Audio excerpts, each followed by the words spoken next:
Necklace, invisible ചെയിനാണ് ഇത്. First one ഞാൻ wear ചെയ്തിട്ടുള്ളത് വന്നിട്ട് white stone and multi stone വർക്കാണ് കൊടുത്തിട്ടുള്ളത്. നമുക്ക് ഇതിൻ്റെ ഡീറ്റെയിൽ കാണാം.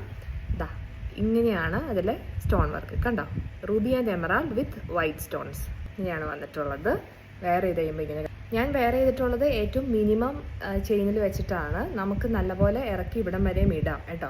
അപ്പോൾ കുറച്ച് കഴുത്ത്, കുറച്ച് എന്താ പറയുക, കുറച്ച് തടിയുള്ള ആൾക്കാർക്കും ഇത് ഒരു കൺഫ്യൂഷനും വേണ്ട, എന്താണെങ്കിലും യൂസ് ചെയ്യാൻ പറ്റും കേട്ടോ. കുറേ പേർക്ക് അങ്ങനെ ഡൗട്ട്സ് ഉണ്ട്, ഇത് കഴുത്തിൽ ഒരുപാട് ടൈറ്റ് ആയിട്ട് ഇരിക്കുമോ. ബട്ട് അങ്ങനെയൊന്നുമില്ല.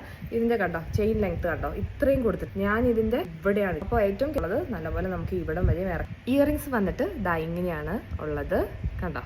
Ruby and emerald and white stones ഞാൻ വെയർ ചെയ്തിട്ടുണ്ട് കേട്ടോ.